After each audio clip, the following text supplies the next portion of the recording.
MK technical training centre में आप लोग का फिर से बहुत बहुत स्वागत है। देख सकते हैं यह स्प्लिट एसी का इनडोर सिस्टम है। इसका कवर को किस तरीका से खोला जाता है, इसका फिल्टर देख रहे हैं। इस फिल्टर को मैंने निकाल दिया है और इसके बारे में पूरा हम इसके बारे में जानकारी लेंगे। डिस्प्ले पर जो लिखा हुआ रीडिंग रहता है इसके बारे में हम बता रहे हैं कि जब किसी भी सिस्टम में H6 या E5 दिखाई पड़े तो हम समझेंगे कि इनडोर का फैन मोटर खराब माना जाएगा। यदि E1 दिखाई पड़ेगा तो रूम सेंसर खराब माना जाएगा। E2 दिखाई पड़ेगा तो एवोरेटर सेंसर जो देख रहे हैं ये एवोरेटर सेंसर होते हैं, जो आपको हम निकाल कर दिखा रहे हैं। यहाँ से ये देख रहे हैं कि यहाँ पे ये टाइट बैठाया गया है।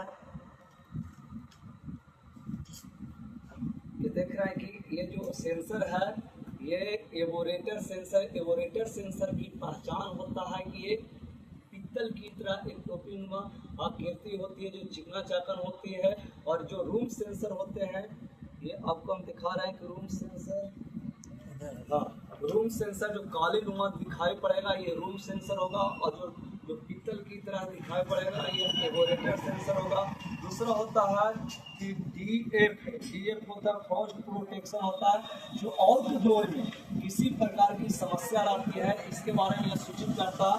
सबसे पहले जो मेन लीड आता है देखते हैं कि यह हमारा मेन लीड है जिसमें फेस और न्यूट्रल की सप्लाई जोड़ा जाता है, ऐसी बगल से आउट किया जाता है। इसके बाद जो देख रहे हैं ये स्विंग मोटर है या ग्रिल वाले जो मोटर होते हैं ये ग्रिल को घुमाने का कार्य करता है। इसके अंदर देख रहे हैं कि एक ब्लोअर फैन मोटर जो सबसे अंदर लगा रहता है, कि ब्लोअर फैन मोटर लगा रहता है। यहाँ से जब एसी ठंडा होता है तो जो काले वाला जो पाइप दिखाई पड़ रहा है इसी पाइप के द्वारा पानी बाहर निकलता है। इसमें भी दो लाइन होते हैं, एक सेक्शन लाइन और दूसरा डिस्चार्ज लाइन। जो लाइन पतला होगा ये गैस को फेंकने का कार्य करता, डिस्चार्ज का अर्थ होता फेंक देना, और सेक्शन का अर्थ होता खींचना। आप लोग जानते होंगे कोई भी ट्यूबवेल को किसी नहर में भी आप चलाते होंगे, इसमें जो खींचने वाला जो पाइप जोड़ते हैं काफी मोटा, अर्थात सेक्शन का काम होता है मोटे पाइप के द्वारा गैस को खींचना और पतले पाइप के द्वारा गैस को फेंक देना। स्प्लिट एसी दो सिस्टम होते हैं, एक इनडोर और दूसरा आउटडोर होते हैं, और इनडोर के बारे में हम बता रहे हैं। इसके बाद देख रहे हैं कि यहाँ पर इसका जो डिस्प्ले होते हैं इस तरीका से पूरा डिस्प्ले इसके अंदर सेट किया हुआ रहता है। इस डिस्प्ले को भी हम आसानी से बाहर निकाल सकते हैं। देख रहे हैं कि इस डिस्प्ले पर भी सारे चीज लिखा हुआ रहता है। जैसे ये देख रहे हैं कि दो बड़े बड़े जो है ये कैपेसिटर है, एक जो बड़ा सा जो भाग होते हैं रिले का होता है। इसमें सबसे पहले आपको क्या चेक करना है कि कैसे समझें कि हमारे डिस्प्ले खराब है। कोई कस्टमर कहता है कि भाई साहब हमारा एसी नहीं चल रहा, तो क्या चेक करेंगे कि इसका मेन पावर सप्लाई हम चेक करेंगे कि लाइन आ रहा है। दूसरा सबसे ज्यादा फॉल्ट आता है पीसीबी में, प्रिंटेड सर्किट बोर्ड, जिसे मदर बोर्ड के नाम से जाना जाता है। इसी बोर्ड को ही एसी का दिमाग भी कहा जाता है। इसी के द्वारा पूरे सप्लाई पूरे सिस्टम को कंट्रोल करता है। इसी से इनडोर और आउटडोर यहाँ से सप्लाई जाता है। सबसे पहले इसका हम चेक करेंगे फ्यूज। देख रहे हैं एक कवर से दिखाई से जो पड़ रहा है ये फ्यूज होते हैं जो 10 एम्पियर का फ्यूज आता है। जब हाई वोल्टेज आता है तो 10 एम्पियर का फ्यूज हमारा उड़ जाता है और हमारा जो पीसीबी है सुरक्षित रहता है। यदि ये नहीं उड़ता है तो इसका कोई ना कोई कैपेसिटर भी हट जाते हैं, ब्लास्ट हो जाते हैं और हमारा पीसीबी को जला देता है। आज हम चेकिंग करेंगे।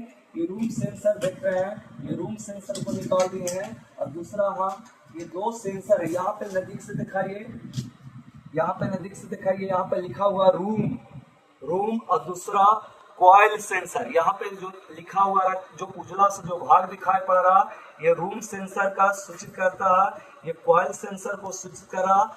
इसमें हम रूम सेंसर को निकाल दिए हैं, ये कॉइल सेंसर को भी हम निकाल रहे हैं बाहर।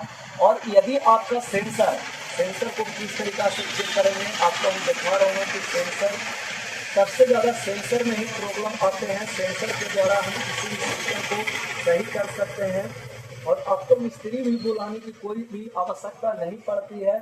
और आपका जो डिस्प्ले होते हैं, इस डिस्प्ले पर भी पूरे रीडिंग शो करते रहता है। लेकिन सबसे भारी समस्या यही आता है कि जो कस्टमर होते हैं, ये एसी से उनका बहुत डर लगता है कि बाप रे बाप, हमारा जो एसी है 50, 55, 60 हज़ार का कोई फॉल्ट हो गया तो और भी खर्चा ज़्यादा बैठेगा। इसलिए कस्टमर होते हैं अपने खुद ना खोलकर किसी मिस्त्री को, टेक्नीशियन को बुलाकर लुटवाने का कार्य करते हैं। सबसे पहले जो टेक्नीशियन होते हैं, एसी मिस्त्री होते हैं, 10 रुपया मात्र ये सेंसर का कीमत आपको हम बताते हैं कि आप लोग आश्चर्यचकित हो गए। मात्र 40 से 50 रुपया के सेंसर का कीमत है, जिसका मार्केट में चार्ज कस्टमर से 1500 से 2000 रुपया आसानी से वसूल लिया जाता है। और उतना तक ताकि कस्टमर बहुत खुश हो जाते हैं, ताकि उनका जो एसी रहता है बहुत दिन से बंद रहता है।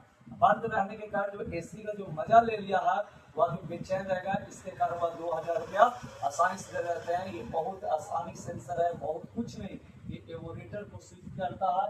और दूसरा ये रूम सेंसर होते हैं, आप मार्केट में ले जाइए, आप बिना, यदि आप बोलिए दुकानदार को कि हमको सेंसर दीजिए, नहीं देगा, क्योंकि जो सबका जो जैक होते हैं अलग अलग होते हैं, इसलिए आपको सेंसर ले जाकर इसमें लगा। सेंसर की चेकिंग हम कैसे करेंगे?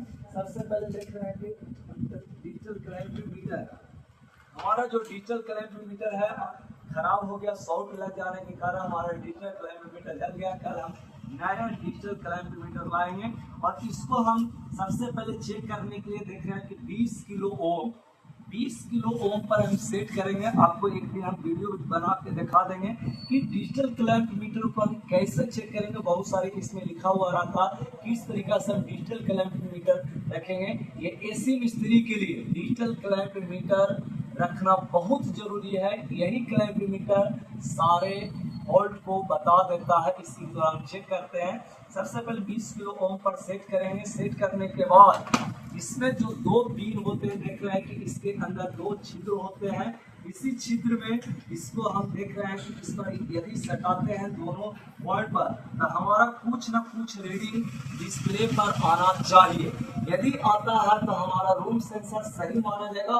और जब इसे हाथ पर जब घर्षण करेंगे, इस तरीके से जब लगेंगे, जब ये गर्म होगा, तभी भी हमारा रीडिंग बढ़ना चाहिए या घटना चाहिए। इस स्थिति में हमारा सेंसर को सही माना जाएगा। यदि लगाने पर डिस्प्ले पर कुछ रीडिंग न बढ़ रहा है न घट रहा, तो इस स्थिति में हमारा रूम सेंसर खराब माना जाएगा। दूसरा, कॉइल सेंसर की भी चेकिंग हम 20 किलो ओम पर ही करेंगे। इसे चेक करने के लिए हम इसके दोनों पॉइंट पर देख रहे हैं कि इस पे चमचम करता है, चमकीला सा भाग दिखाई पड़ता है, स्टेनलेस स्टील का रहता है। इस पर दोनों पॉइंट को हम सटावेंगे और हमारा कुछ न कुछ डिस्प्ले हमारा खराब है, समझिए, इस पर कुछ न कुछ रीडिंग शो कर रहा है, तभी भी सही माना जाएगा। और इसको हम बर्फ के टुकड़ा में, जैसे बर्फ के टुकड़ा पर रखेंगे तब हमारा रीडिंग घटना चाहिए, तब हमारा ये सेंसर सही माना जाएगा, अन्यथा सही नहीं माना जाएगा।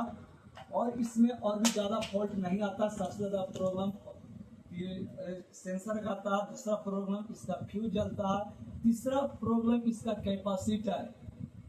कैपेसिटर जल जाता है। तो आप मार्केट में ले जाकर 500 से 700 में पीसीबी रिपेयरिंग करवा के अब अपने कस्टमर के यहाँ लगा के आसानी से चालू कर दें। बहुत सारे कस्टमर कहते हैं, मिस्त्री कहते हैं कि इस पीसीबी को हम कैसे निकालें सर, पता नहीं चलता है क्या पर। तो देख रहे हैं कि इसके अंदर सब लॉक पर आधारित होता है। इसको पुश कीजिएगा, इसको दबाइएगा, पीसीबी को खोल लीजिएगा, आसानी निकल जाएगा। सारे जो सिस्टम होते हैं जैक पर आधारित होते हैं। इसमें देख रहे हैं कि सारे जैक पर, और भी आपको ये भी कंफ्यूज नहीं होना चाहिए, जिसका जो जैक रहेगा 100% इसी में सेट होगा, न कि इसका जैक दूसरा है तो दूसरे में हम लगा सकते हैं सर तो सेट हो जाएगा। ऐसा नहीं होता। यदि ऐसा होता तो मिस्त्री पागल भी हो जाता, इसको समझ में नहीं आता। इसलिए जो भी कंपनी बना कर देता है, हमेशा जिसका जो रहेगा, अनपढ़ बच्चा भी आसानी से इसको जिसमें सेट होगा इसमें आसानी से खोल देना पड़ता। और इसको पीसीबी को खोलकर यहाँ से देख रहे हैं जो सारे जो सिंबल है, इसको सबसे पहले आप फोटो आसानी से खींच लेंगे। इसका जो कनेक्शन पॉइंट होते हैं, इसको फोटो खींचकर सारे जैक को निकाल कर आसानी से पीसीबी रिपेयरिंग करवा कर आप अपने कस्टमर के घर पर लाकर वो आकर आसानी से एसी को चालू कर सकते हैं। इसलिए यदि जिन बच्चों को यदि AC, fridge, deep freezer, washing machine, submersible देख सकते हैं प्रतिदिन समरसेबल का काम करते हैं, उतना समरसेबल बिहार से अदर स्टेट में उतना समरसेबल नहीं चलता जितना बिहार के नालंदा जिला में सबसे ज्यादा समरसेबल चलता। इसलिए यदि जिन बच्चों को यदि इलेक्ट्रिक का काम सीखना चाहते हैं तो एक बार एमके टेक्निकल ट्रेनिंग सेंटर आकर सभी प्रकार के इलेक्ट्रिक का काम सीख सकते हैं। क्योंकि आप हमको बहुत दिनों से जानते पहचानते भी हमें, क्योंकि हम बहुत दिनों से 4 साल से फील्ड वर्क में काम करके हम वीडियो भी डालते रहते हैं, फील्ड में जैसे काम करते हैं वीडियो भी डालते रहते हैं। बहुत सारे ऐसे भारत में संस्थान खोलकर बैठ गए हैं जो फील्ड में एक दिन भी काम नहीं किए, वो जो पढ़े और यही आकर पढ़ाना शुरू कर दिए। और इससे काम नहीं चलता, जो फील्ड का जो एक्सपीरियंस होता है इसी को पता चलता है कि स्टूडेंट कहाँ जाकर फंस जाते हैं। इसलिए यदि आपको यदि सही सजेशन लगता है तो एक बार एमके टेक्निकल ट्रेनिंग सेंटर में बेहिचक आकर सभी प्रकार के इलेक्ट्रिक का काम जैसे हाउस वायरिंग, हैंड वायरिंग, देख रहे हैं हैंड वायरिंग बाइंडिंग मशीन पर करवाते हैं, जो इंडिया का नंबर 1 बाइंडिंग मशीन है, जो गुजरात कंपनी का अहमदाबाद का बनाया गया है। ऐसा बाइंडिंग मशीन यदि किसी ट्रेनिंग सेंटर में भी उपलब्ध नहीं है। हमारे पास सभी प्रकार की समरसेबल मोटर, मोनोब्लॉक मोटर भी आसानी से उपलब्ध रहता है। 1 HP से 20 HP तक भी उपलब्ध है। सभी प्रकार के फैन भी, हाई स्पीड, लो स्पीड, सभी प्रकार के हम बच्चों को सिखाते हैं। इसके बाद AC, fridge, deep freezer, washing machine, RO, geyser, mixie, grinder, देख रहे हैं ग्राइंडर मशीन भी हम बच्चों को सिखाने के लिए रखे हुए हैं कि किस तरीका से बड़ी वाला भी औजार किस तरीका से बना सकते हैं। इसलिए यदि जिन बच्चों को इलेक्ट्रिक का काम सीखना चाहते हैं तो हमारा मोबाइल नंबर है 9162973311 पर संपर्क करके आप अपने जो माथा पर जो कलंक है बेरोजगारी का, इस बेरोजगारी के कलंक को दूर करके आप अपने खुशहाल जीवन जीने की कोशिश करें। बहुत बहुत धन्यवाद।